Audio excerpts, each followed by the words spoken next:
최근 부산의 한 어린이 보호구역에서 교통사고로 6살 아이가 숨지는 안타까운 일이 있었죠. 이 사고를 두고 운전자들 간의 책임 공방이 일고 있습니다. 네, 불법 좌회전하던 차가 먼저 다른 승용차를 들이받고 그 뒤에 받친 차량이 인도로 돌진하면서 인명피해가 났기 때문입니다. 민식이법이 적용된다면 어느 운전자에게 적용해야 할까요? 박은주 기자가 알아봤습니다. 이 사고 희생자 6살 A양의 빈소가 차려진 장례식장. 유족들은 이 모든 게 믿기지가 않습니다. 주변에서 팔기를 시키면서 아빠 하고 이래 했는지 불과 한 시간도 안 돼가고 그래. 유치원을 마친 뒤 엄마 손을 잡고 집으로 돌아가던 길. 이런 황망한 이별은 그 누구도 생각지 못했습니다. 시장에 가고 이제 반찬 그래 하고 애들이 과일 먹을 거 하고 사가 오다가 그래 됐거든요. 시장 가고 오다가. 이 사고 현장은 A양의 안타까운 죽음을 추모하는 이들의 꽃과 편지로 채워졌는데요. 너무 마음 아팠죠. 슬리퍼 한 짝하고 앞에 이제 귤봉지, 검은 비닐봉지가 막 이렇게 있는 너무 마음 아프더라고요. 이 사고가 일어난 건 지난 15일 오후 3시 30분쯤. 이 주차장에서 나오던 SUV 차량이 중앙선을 넘어 불법 좌회전을 하려다 승용차와 부딪힙니다. 이 승용차는 잠시 주춤하다 갑자기 속도를 내며 인도로 돌진하는데요. 이 그대로 인도를 걷던 모녀를 덮친 뒤 학교 담장을 뚫고 화단으로 추락했습니다. 엄마가 아가를 손을 잡고 지나가고 있는 길이었지. 근데 차가 그대로 그냥 박은 거지. 박고 저 벽을 부수고 차가 저 학교로 들어갑니다. 모녀는 사고 직후 병원으로 이송됐지만 A양은 끝내 숨지고 말았는데요. 원래부터 뇌출혈을 비롯한 복합적 교통사고 환자고요. 원래부터 의식은 없었고. 한 발 뒤에서 걷던 A양의 언니는 화를 면했지만 A양 어머니는 큰 부상을 입었습니다.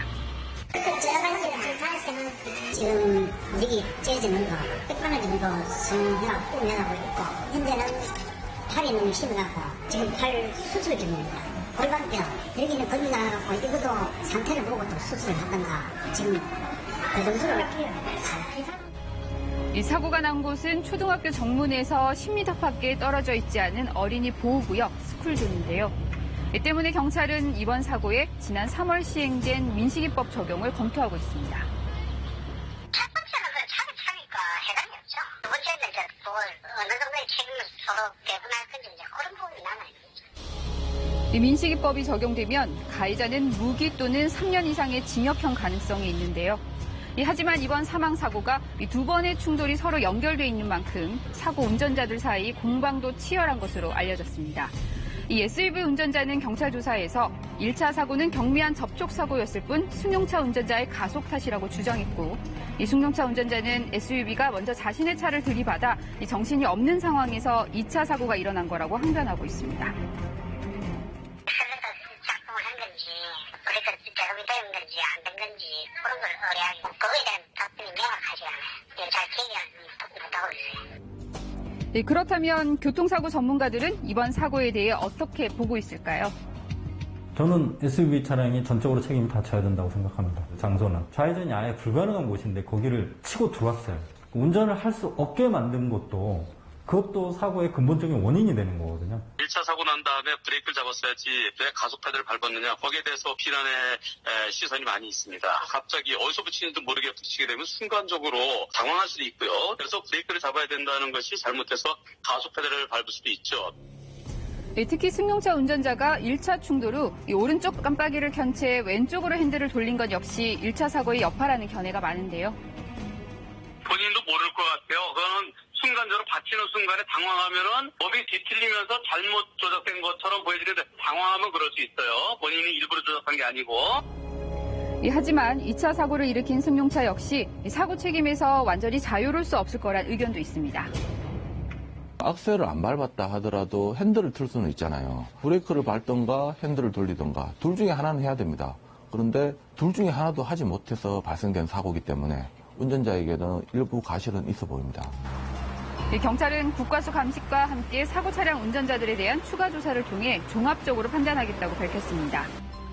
한편 사고가 난 곳에선 이 사고 이튿날에도 여전히 불법 좌회전 등 교통법규를 위반하는 차량들을 볼 수 있었는데요. 이 지역 학부모들은 평소에도 이 사고 위험이 높았다며 안전대책 마련을 강하게 요구했습니다. 한번 봐보세요.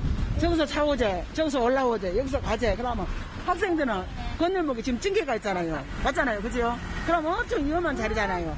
그런데 저기서 내려온 차들이 조심히 안 내려오잖아요. 그러면 밤집부터 위험하고 이거는 어떻게 무슨 제출을 해줘야지 이라고는 절대 안 됩니다. 학생들 위험해서 학교 못 보내요. 진짜. 민식이법 시행 넉 달째. 안전한 스쿨존을 위해 강력한 처벌을 둔 법까지 마련했지만 이 갈 길은 여전히 멀어 보이는데요. 아이들의 교통안전 언제쯤 제대로 보장받을 수 있을까요?